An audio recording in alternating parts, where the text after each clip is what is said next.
अस्सलामुअलैकुम, मेरा नाम है श्वेता। अस्सलामुअलैकुम, मेरा नाम है इंदर और आप सबका स्वागत है हमारे चैनल में। अभी कुरान क्लास का एपिसोड 4 का पार्ट 3 आइए देखते हैं। अच्छा, इल्मी पॉइंट नंबर 35 वो है कुरान हकीम को समझने के लिए जहां तक ताल्लुक है शरई अहकामात का, शरीयत मुहम्मदिया सल्लल्लाहु अलैहि वसल्लम का, तो इसके लिए हम अपने सलफ की तरफ रुजू करेंगे कि सहाबा ताबईन तबा ताबईन ने इन मामलात को कैसे समझा। निकाह तलाक के मसले होंगे, वज़ू के मसाइल होंगे, नमाज का तरीका होगा, निकाह से रिलेटेड चीज़ें होंगी, क्योंकि इनका ताल्लुक साइंस के साथ तो नहीं है।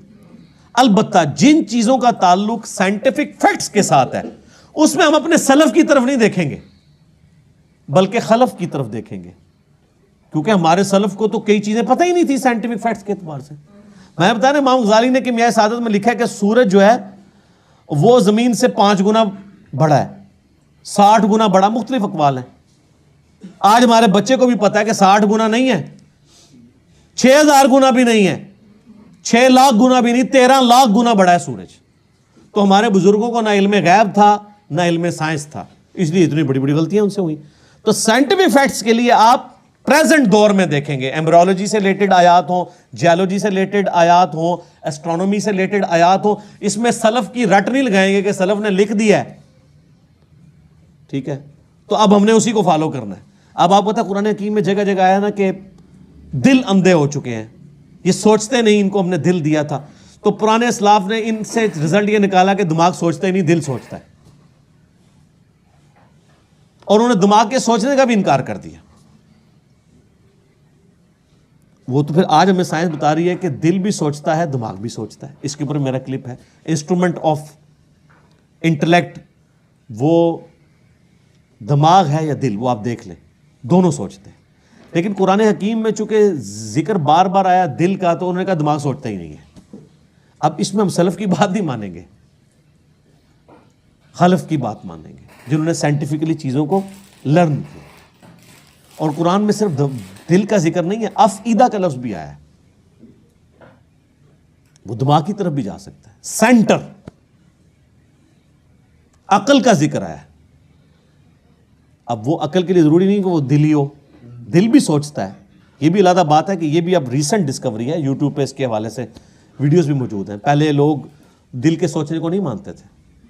चूंकि कुरान लिटरेचर की बुक है, इसलिए कुरान दिल का जिक्र डोमिनेट करती है। एक साइंटिस्ट है जिसको पता है कि दिमाग सोचता है, वो कभी नहीं कहेगा कि आज मेरा दिमाग कर रहा है कि मैं बिरयानी खाऊं, वो भी कहेगा मेरा दिल कर रहा है आज बिरयानी खाऊं, क्योंकि लिटरेचर की जुबान में दिल का लफ्ज़ ही बोला जाता है। तो कुरान हकीम का स्टाइल लिटरेचर का स्टाइल है, तो इसलिए इस चीज़ को आपने ज़हन में रखना है, अदरवाइज आपके लिए मुसीबत खड़ी हो जाएगी कि आपने इन अहकामात के एतबार से जो है वो सलफ़ की तरफ देखना है और साइंटिफिक फैक्ट्स के एतबार से खलफ की तरफ देखना है।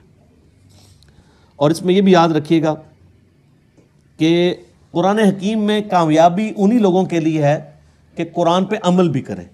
ये सलफ़ खलफ की बहस में खाली ना वो पढ़े रहें कि जी इस आयत की तशरीह ये है, उसकी ये है, और लोग ये वही चीज़ है जिसे मैं इल्मी शहावत कहता हूँ। ये इल्मी शहावत है, सिर्फ इस पे अमल भी करना है।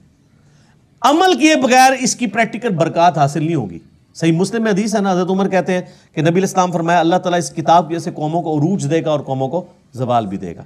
उरूज दिया साहबा कराम को, कहाँ उन बदुओं को उठा के दुनिया का इमाम बना दिया,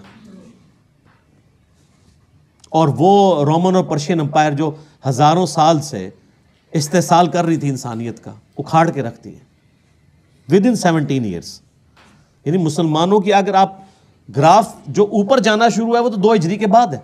2 हिजरी में ग़ज़वा बदर है, 3 में ग़ज़वा ओहद है, 5 में ग़ज़वा खंदक है, 6 में सुलह हुदैबिया है, 7 में ग़ज़वा खैबर है, 8 में फ़तह मक्का है, और 8 ही में ग़ज़वा हुनैन है, मुशरिकीन अरब के ख़िलाफ़ आखिरी जंग।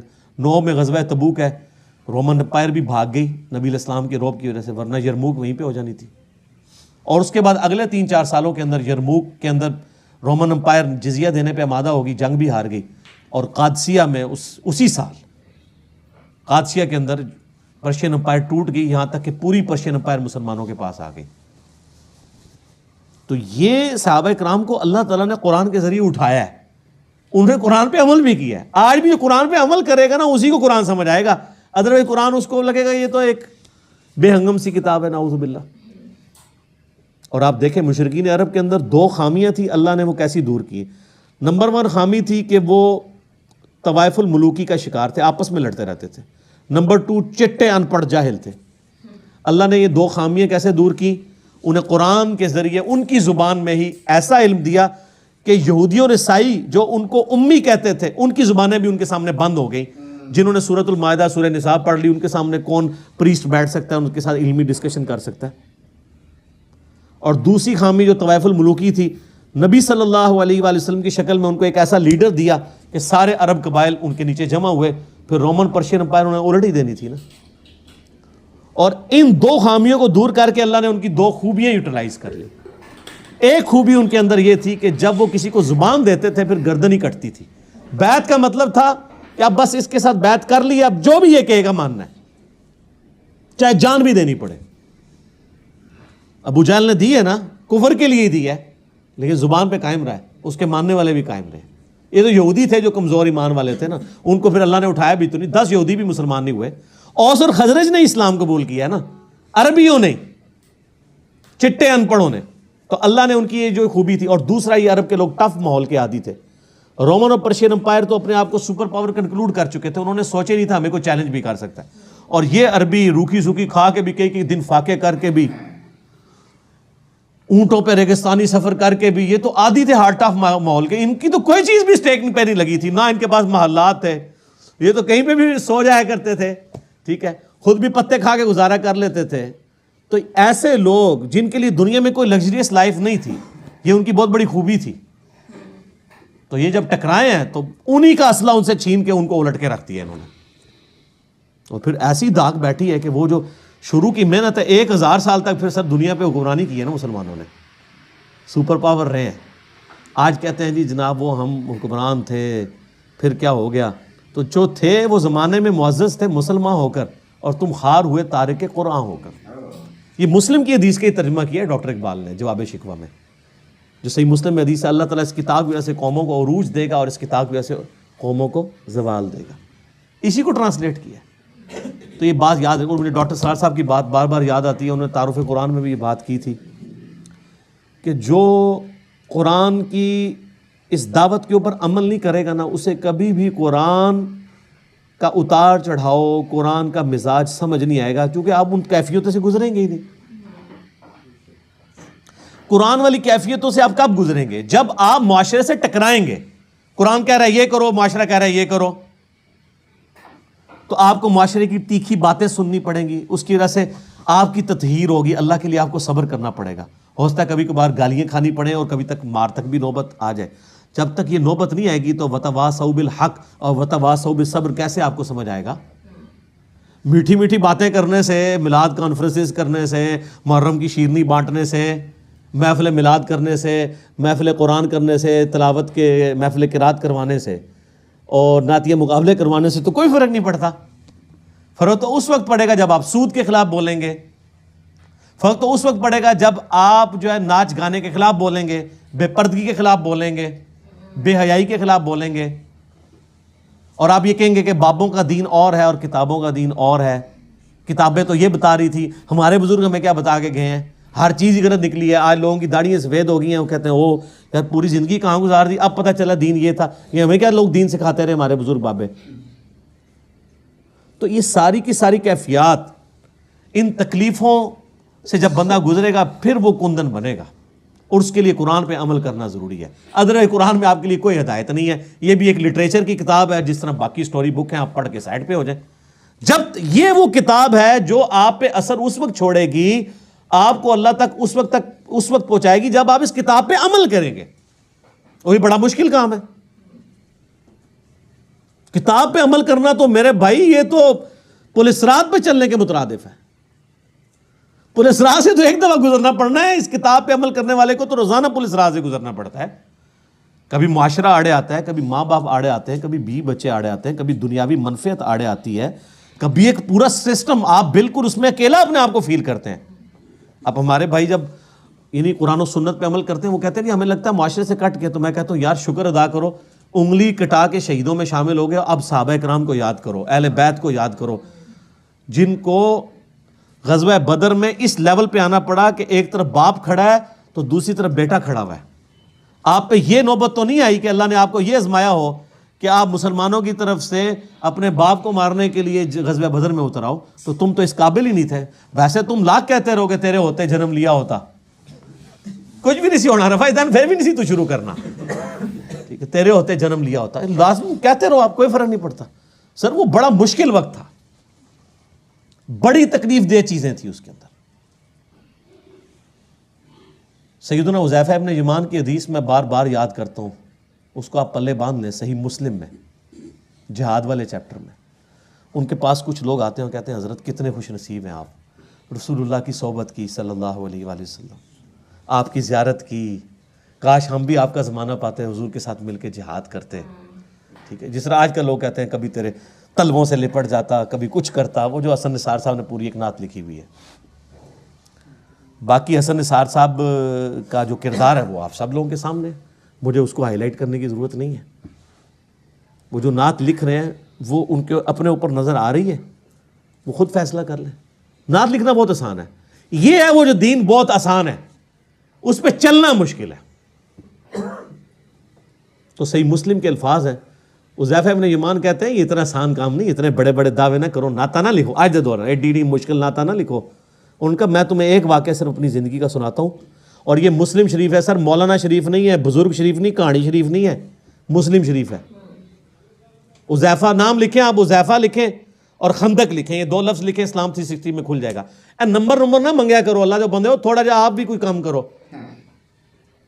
5वीं क्लास के बच्चे को इस्लाम 360 दे देना, 5 मिनट बाद मैं उसको कहूँगा वो हदीस ढूंढ देगा। एड्डे बड़े टगे नहीं, आप यूनिक लफ्ज़ लिखें। मैं बोल रहा हूँ हुज़ैफा इब्न यमान ग़ज़वा खंदक का मौका, आप हुज़ैफा लिखें, खंदक लिखें, तो इस्लाम 360 हाफिज़हुल्लाह ताला आपको हदीस खोल देगा। मुस्लिम शरीफ सेलेक्ट कर लें, मुस्लिम शरीफ भी ना सेलेक्ट करें, हदीस की किताबें करें, वो खुद ही बताएगा ये हदीस कहाँ पे। चलो, तो हुज़ैफा इब्न यमान कहते हैं रज़ियल्लाहु ताला अन्हु, नबी अलैहिस्सलाम ने एक सख्त सर्दियों की रात में, जबकि आपको पता है ग़ज़वा अहज़ाब के मौके पे कितना मुश्किल वक्त था, खंदक खोदी हुई है, उस तरफ काफिर बैठे हैं, इस तरफ मुसलमान बैठे हुए हैं, सख्त सर्दी है, बड़ा टफ माहौल है। नबी अलैहिस्सलाम ने कहा कौन है जो उठे और जाके काफिरों की जासूसी करे और जन्नत में अपने नबी का पड़ोस हासिल कर ले। हाय हाय हाय हाय, ये सारे नातों वाले कहते हैं मैं हो जड़ा सी करके।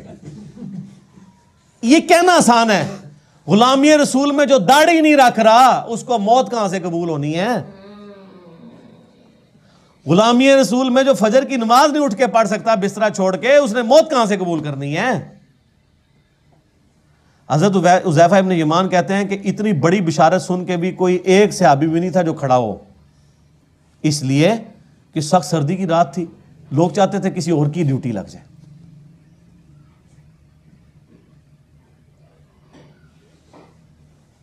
अब क्या हुआ, नबी अलैहिस्सलाम ने दूसरी दफा फरमाया कौन है जो रात के वक्त जाके काफिरों की जासूसी करे और जन्नत में अपने नबी का पड़ोस हासिल कर ले।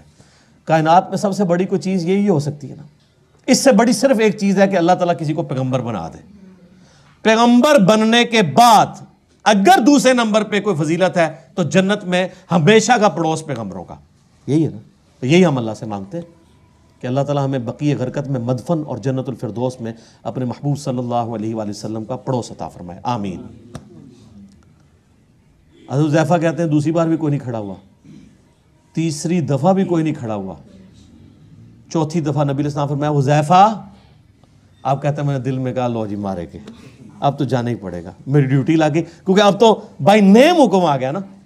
उनके या रसूलल्लाह, फरमाया जाओ और साथ कहा के देखना छेड़खानी कोई नहीं करनी, जितना काम का है उतना ही करना है। कहते हैं मैं उठा, अब सोच रहा था सख्त सर्दी है रेगिस्तान की, बाहर जाके क्या बनेगा मेरा। कहते हैं अल्लाह की कसम जब मैं उठा तो मुझे लगा मैं गर्म हमाम में दाखिल हो गया हूँ, मेरे ऊपर किसी ने ना कोई गर्म रज़ाई ओढ़ दी है सख्त सर्दियों में। और कहते हैं मैं इसी तरह बाहर गया, फिरता रहा, ठंड ख़त्म ही हो गई। और कहते हैं मैंने देखा काफिर रात के वक्त बैठ के अपने वो जो तीर हैं उनकी जो नोके हैं उनको तेज़ कर रहे हैं, कोई बिरछियों को तेज़ कर रहा है, और कहता है मैंने अबू सुफियान को भी देखा और मैं एक तीर चलाता उसका काम तमाम कर सकता था रात के वक्त, वो मेरे निशाने पे था, उसको तो नज़र भी नहीं आ रहा था कि मैं उसके पास पहुँच चुका हूँ। लेकिन फिर मुझे नबी अलैहिस्सलाम की नसीहत याद आई कि देखें कोई काम नवा ना खोल नहीं होते पंडोरा बॉक्स, तो मुझे हुजूर की बात याद आई तो मैं फिर पीछे हो गया। यानी मैं उस लेवल को क्रॉस नहीं किया, एफिशिएंसी झाड़ने की कोशिश नहीं की, हत्ता कि मैंने सब कुछ गिना कितने लोग हैं ये करके वापस आया। कहते हैं जैसे ही मैं नबी अलैहिस्सलाम की मजलिस में दाखिल हुआ तो वो जो गर्म हमाम वाला असर था ख़त्म हो गया और मुझे सख्त ठंड लगना शुरू हो गई। तो नबी अलैहिस्सलाम ने अपनी मुबारक चादर मेरे ऊपर उड़ा दी। ये यानी मौजज़ा ज़ाहिर हुआ नबी अलैहिस्सलाम का, ये सही मुस्लिम में। लेकिन इसमें सुभान अल्लाह के साथ बहुत चीज़ें जो है अस्तगफिरुल्लाह और इन्ना लिल्लाह भी यानी जुड़ी हुई हैं। वो जो अनवर मकसूद साहब ने वो कालम लिखा है ना कि तब्दीली का सफ़र इय्याका नअबुदु व इय्याका नस्तईन से शुरू हुआ, इन्नल्लाह मअस्साबिरीन से होता हुआ इन्ना लिल्लाहि व इन्ना इलैहि राजिऊन पे ख़त्म हुआ। तो ये आपका सफ़र भी ये सिर्फ सुभान अल्लाह तक ना रहे मेरे भाई, बहुत तल्ख चीज़ें इसके साथ जुड़ी हुई हैं कि दावे करना बहुत आसान है, प्रैक्टिकली दीन के ऊपर चलना बहुत मुश्किल काम। तो कुरान हकीम से हदायत उन लोगों के लिए है कि जो कुरान को फॉलो करेंगे। सिर्फ मतलब दावे कर लेने से कुछ भी नहीं होना। तो ये इस पॉइंट में डिस्कस करना ज़रूरी था। बाकी प्रैक्टिकली अगर आपने नबी इस्लाम की इनकलाबी दावत को वीडियो की शक्ल में देखना हो तो कतर वालों ने 30 इकसाद के ऊपर एक ड्रामा सीरियल बनाई है उमर सीरीज़ के नाम से, जो इंग्लिश में तो सब टाइटल के साथ आ चुकी है और उर्दू में भी अब इंडियंस ने डबिंग कर दी है उसकी। हमारे व्हाट्सएप ग्रुप में रब्ता करें, चूँकि यूट्यूब के ऊपर वो कॉपीराइट्स का इशू है, वो अपलोड नहीं हो सकती। फेसबुक के ऊपर हमारे भाइयों ने अपलोड की हुई है, मंगवा भी सकते हैं। और ओरिजिनली तो वो अरबी में बनी है और उसका टेस्ट भी अरबी के अंदर है, तो उसमें आपको अरबियों की आदतों का भी पता चलेगा। उन्होंने प्योरली अरब का कल्चर फिल्माया है कि अरब के लोग आपस में किस तरह गुफ्तगू करते हैं। यहाँ आपने वो कल्चर देखना है, पठानों को देखें, सेम ऑलमोस्ट वही रिजेम्बलेंस आपको नज़र आएगी। वो आपस में बात करते हुए लगता है लड़ रहे होते हैं, अरबी भी इसी तरह ही लड़ रहे होते हैं, गुफ्तगू कर आम नॉर्मल अंदाज में भी। फिर बात बात पे मुहावरे बड़े सख्त किस्म के, वही है तेरी माँ मर जाए, तो ये वो मुहावरे जो साहबे कराम भी इस्तेमाल कर लेते थे, इसलिए कि वो अरब कल्चर का हिस्सा थे। ये जो तारजवी साहब जिन सहाबा और अहले बैत का तारुफ करवाते हैं ना, ये नबी इस्लाम के सहाबा और अहले बैत इस तरह के नहीं थे। ये मॉडर्न उर्दू लैंग्वेज के सहाबा और ताबीन और तबा ताबीन बनते हैं। अरब का कल्चर बिल्कुल डिफरेंट था। वो बड़े ज़रा उनके मिजाज में रेगिस्तानी माहौल के थे ना, तो वो उनके मिजाज में सख्ती मौजूद थी गुफ्तगू करने पे। तो वो मीठी मीठी बातें करके, तो मेरे भाई रोमन और पर्शियन एम्पायर तो नहीं थी उन्होंने उलटनी ना ये मीठी बातों से उल्टी जाती है।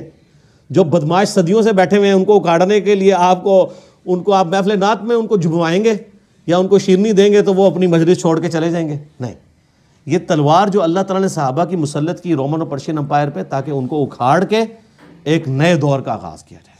इसी पे वो वहीदुद्दीन खान साहब की किताब है ना, इस्लाम दौर जदीद का खालिक है। ये आज जो फ्रीडम ऑफ एक्सप्रेशन आपको नज़र आ रही है, ये इस्लाम की बरकत से है। इस्लाम से पहले तो बादशाह का दीन ही रियाया का दीन होता था। अगर कोई नहीं कबूल करता था परसिक्यूशन होती थी। रोमन एम्पायर को देखने हज़ारों ईसाइयों को उन्होंने कत्ल किया है, लेकिन जब कॉन्स्टेंटाइन II ने खुद ईसाइयत कबूल कर ली, पूरी रोमन एम्पायर ईसाई हो गई। नबी इस्लाम जब आए उस वक्त ये ईसाई स्टेट थी, बन चुकी हुई थी, लेकिन इससे पहले तो नहीं थी। लेकिन ये इस्लाम ने आज़ादी दी कि नहीं, बादशाह कोई भी है, आपको हक है कि आप अपना दीन रख सकते हैं।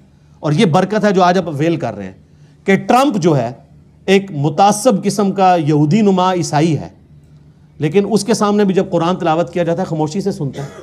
अमेरिका के अंदर आप जाके स्ट्रीट दावत दें, लोग सुनेंगे। नमाज पढ़ें आपके साथ, लोग सेल्फियाँ भी बनवाएंगे, बुरा नहीं समझेंगे। लेकिन फ़िरौन के सामने जादूगरों ने जब ज़रा सी बात की थी, उसने कहा मैं लटका दूंगा तुम्हें। ये फ़र्क है। तो इस्लाम इस दौर जदीद का खालिक है। ठीक है जी, इंशाल्लाह ये 35 पॉइंट ही कवर हुए हैं, बाकी 5 पॉइंट इंशाल्लाह अगली दफ़ा कवर करेंगे। सल्लु अलल हबीब, अल्लाहुम्मा सल्लि अला मुहम्मद व अला आलि मुहम्मद कमा सल्लैता अला इब्राहीम व अला आलि इब्राहीम इन्नका हमीदुम मजीद। अल्लाहुम्मा बारिक अला मुहम्मद व अला आलि मुहम्मद कमा बारकता अला इब्राहीम व अला आलि इब्राहीम इन्नका हमीदुम मजीद। सुब्हानक अल्लाहुम्मा व बिहम्दिका अशहदु अन ला इलाहा इल्ला अंता अस्तगफिरुका व अतूबु इलैक। अल्लाह ताला से दुआ है जो हक़ बात मैंने कही हमारे दिलों में रासिक फरमाए। अगर जज्बात में मेरे मुंह से कोई गलत बात निकल गई, अल्लाह ताला हमारे दिलों से ही माफ़ कर दे, हमें किताब व सुन्नत की तालीमात पर अमल करके दूसरे भाइयों तक पहुँचाने की तौफीक अता फरमाए। वमा अलैना इल्लल बलागुल मुबीन।